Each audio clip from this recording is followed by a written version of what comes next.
Good morning and welcome to my show. I'm your host, Danny Graham, and I both invite and encourage you to walk with me on the road to wisdom. Come on, y'all. It's Friday. Let's go. Let's get to walking.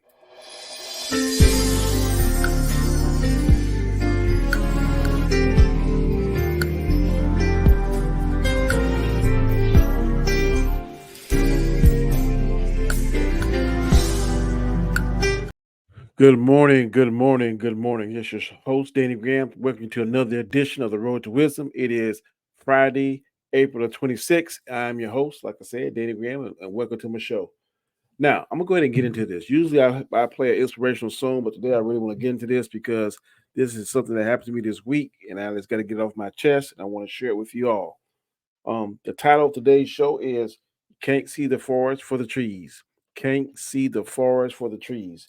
What I mean by that is that sometimes we can be so laser focused into seeing something that we miss the small things, the important things. Sometimes we thinking about the whole big picture and how things should go, but forget about the small details and forget about why we're really there doing something. And this is what I wanted to share with you.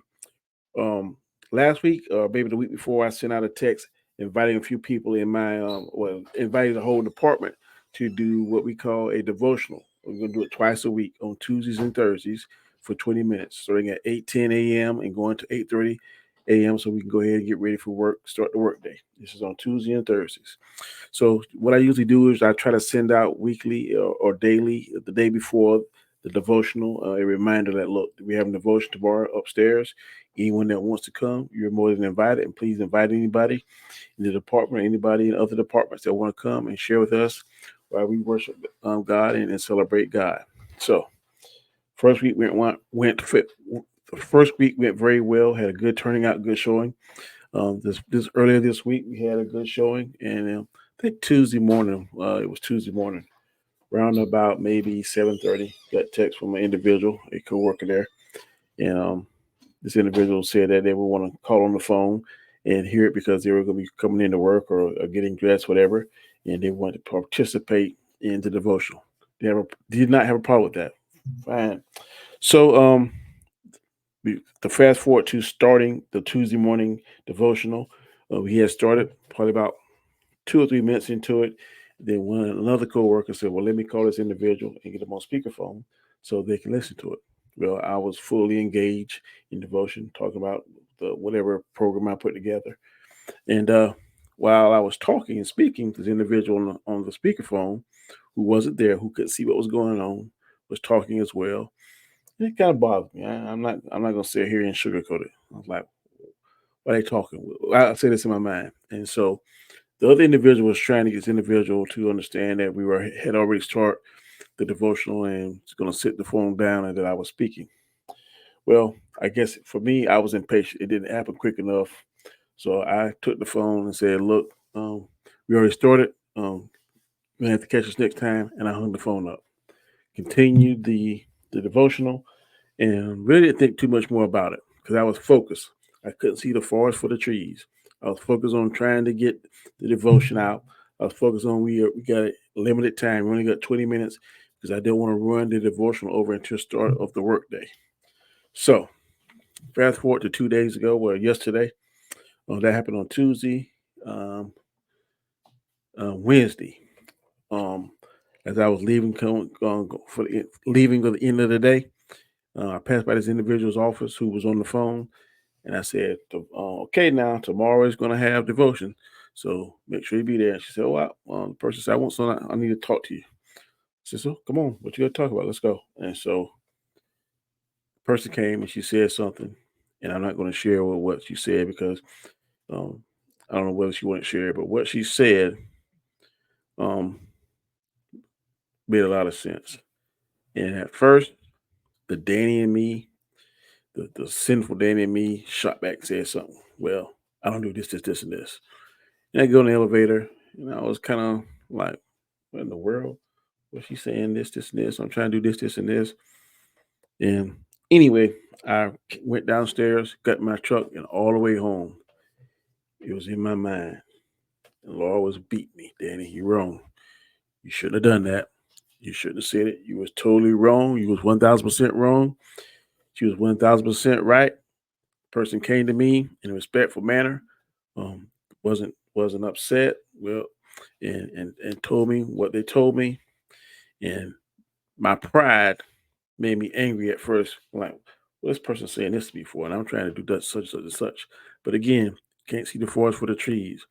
Thinking that the fact that I'm putting together this devotional and trying to get things right, but I did not take the time to think about that person's feelings. Tell them that they're gonna catch it next time because we already started. I should have been more patient.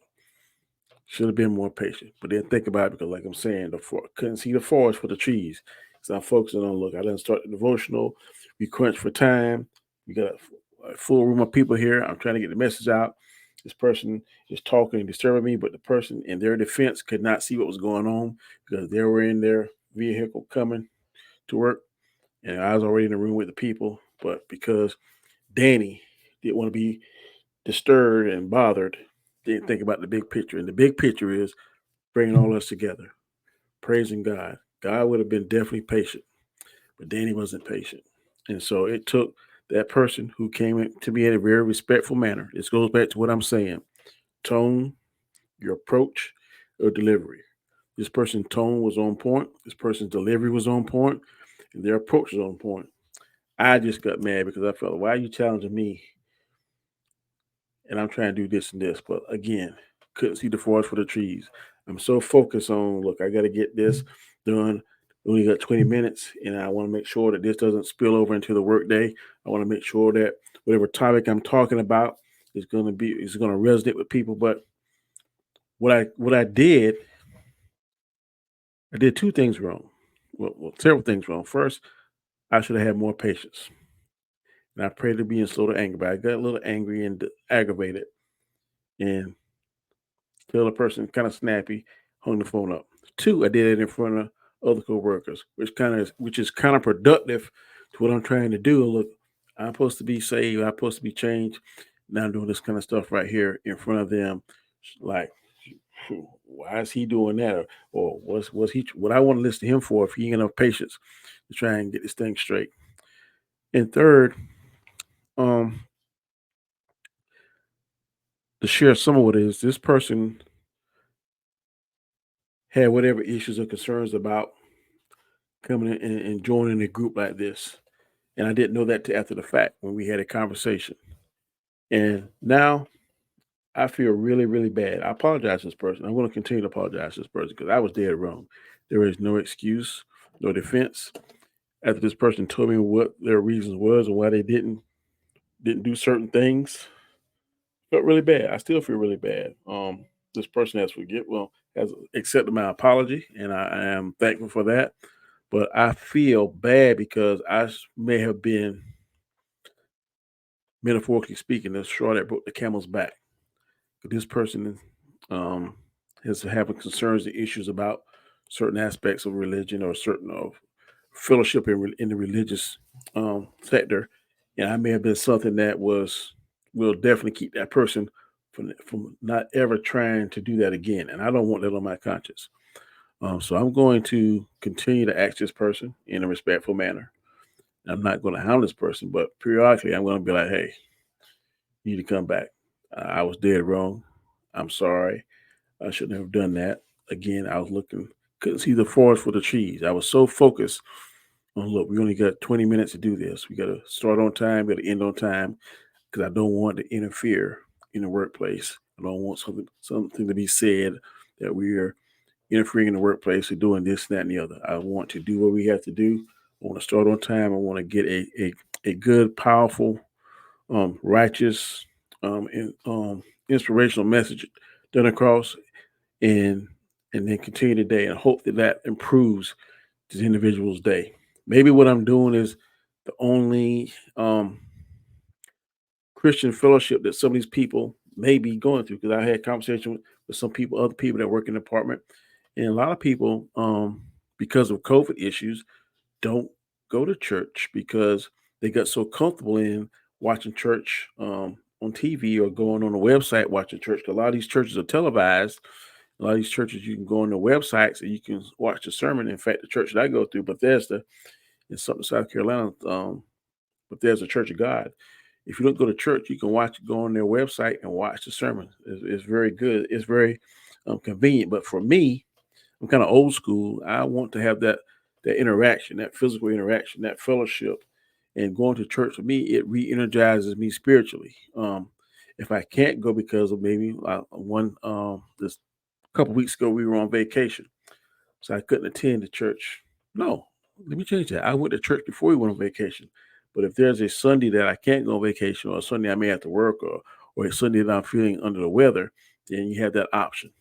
But some people, and it's bad to say, um, don't go to church because sometimes there are some churches, and I'm just going to say it, they'll have 4 or 5 times they send around the collection basket, and it looks like they're just always asking, asking, asking. I think at our church, the pastor only asked one time, and on that particular sheet, you can tell where you want to pay your money for. It's going to be tithing. It's going to be missionary. It's going to be the pastor's salary. It's going to be the church offering. It's going to be the building fund. It's several different categories. So you get to choose where your money goes to. But some churches you can go to, you can go, they'll pass around the basket 4 or 5 times, or there'll be some leaders in the church that some individuals know they're not living right. So it's frustrating, but I can see both sides of the fence. But my solution to that is that, look, I'm going to use this example.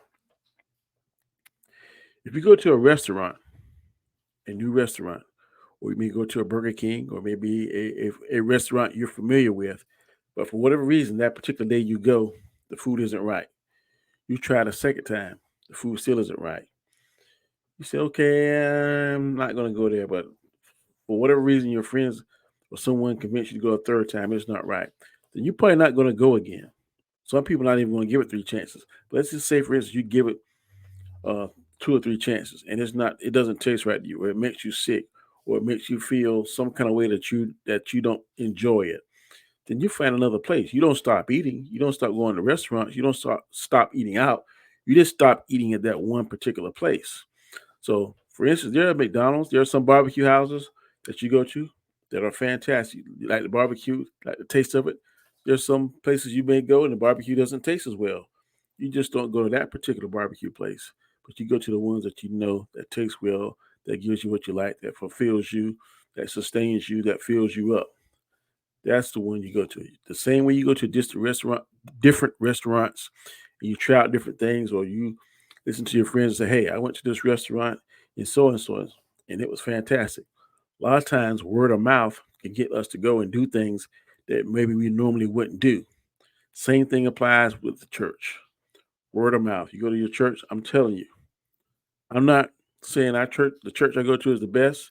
I'm sure there may be better churches. I'm not saying you got the best preacher. I'm not saying you got the best singing. I'm not saying you got the best this or that. But I'm saying we are pretty good. We can hold our own, and there's no pressure. The pastor, he is very, very open. He's very, very approachable. There is very good singing. There is no pressure. There doesn't. I haven't seen any signs of any kind of ego, or anything. Church is very comfortable. You come as you are. If you want to wear pants, shorts, slacks, whatever the case may be, I always wear suit, shirt, and tie. That's just me. But it's very, very engaging. It's very fulfilling. I feel very comfortable there. It's one of the most comfortable churches I've ever been to in my adult life, and I definitely enjoy going. Like I said, those of you who know who I am and live close to me, you know where the church is at. But there's a Church of God, Pastor Al Sims. Definitely come check him out. He's a very good pastor. But like I said, I want to get back on it. If one church is not filling you or sustaining you or giving you what you need spiritually, then try another one. Don't sit at home and just say, well, I'm not trying this because all these churches is this and all these churches is that. It's just like, if you go, women can definitely relate to this. You may go to certain stores and you can't find that dress, but then you keep going, you keep going. You know you got a certain dress, you know you got a certain event. You're not gonna stop until you find that perfect dress, that dress that's right for you, that's in your price range, that has the fit, that kind of stuff. The same thing applies to churches. One church may not fit, may not be your cup of tea. You may not like the preaching, you may not like the singing, you may not like how they do things. Try another church. Don't just stay at home and then resolve to saying, well, this just ain't for me. No, I encourage you. Keep looking, keep trying. Same way about food, same way about cars, same way about clothes, same way about jobs. Some jobs just don't fit us, and we find a job that fits. Perfect example for me. The last job I was at, something happened. I didn't like it. I took my ball. I went somewhere else, and now where I'm at now, I'm very comfortable. I feel very welcome. The very excellent department, one of the best bosses I ever worked for in my entire life. But I've been to different departments. I've been to bigger departments, smaller departments about the same, a little bit smaller. So just gotta find what's right for you. And sometimes it's not gonna be a easy fix or a quick fix. Sometimes you may have to go through 2 or 3 different churches. But find that church family that fits and that's right for you. I think you will definitely see an improvement in your spiritual life. But again, what happened earlier this week, I was dead wrong. I want to publicly apologize to this individual. They know who they are, and that I am sorry from the bottom of my heart, the bottom of my soul and spirit. And please, I'm asking for another chance. Please come back, try it, give us another chance. It was all my fault, and I promise you that will never happen again. But like I said, that's my 2 cents on this particular topic. Can't see the forest for the trees. Sometimes don't let the big picture overshadow the little small details and the small things that are just important as the big picture. It takes building blocks to go up. It takes A to B to C to D to E to F. But sometimes you want to get straight to Z. I was trying to get straight to Z, and I should have been worrying more about A, B, C, D, E, F, G. But like I said, I'm human. I definitely apologize. I'm man enough to say that I was wrong. I was wrong. And so I hope that this individual will give the devotion at our office, at our department, another chance. That's just my 2 cents. I'm not going to go into an old big spiel because y'all know that I want your likes. Y'all know that I want your comments. Y'all know that I want you to subscribe. So do all those things to help a brother out. I'm trying to get to 4,000 subs before my birthday, which is in August. So definitely share this video with all your friends and family. And y'all have a fantastic, fantastic weekend. Those of us that live in the area that I live in, you know who you are. We got a festival coming on starting tomorrow, Strike Bath Festival. So, hey, come out and support the community. Have a good time, good food, good drink, and help see you at the parade. We'll be out there, my department. So come check us out. That'd be Saturday morning, I think sometime maybe around 10 or 11, somewhere in that time frame. So come check us out. So have a fantastic weekend. Oh, I almost forgot one of the most important things of the show. There are gonna be some people out there that's gonna try you and say that religion is a bunch of junk and a bunch of malarkey. Don't let them cats shake you. Don't let nobody shake you. Don't let anybody try and put that foolishness in your head. And when they ask you, Danny, why do you believe in the Bible? Why do you believe in God? This is what I'm going to tell them. I choose to believe the Bible because it's a reliable collection of historical documents written down by eyewitnesses during the lifetime of other eyewitnesses. They report to us supernatural events that took place in fulfillment of specific prophecies and claim that their writings are divine rather than human in origin. That comes from Pastor Vodi Bakum. Check him out on YouTube. He has a lot of good sermons, and he's a very, very intelligent and very deep pastor with a lot of good information. So, again, until Monday morning, take it easy. Have a blessed and safe weekend.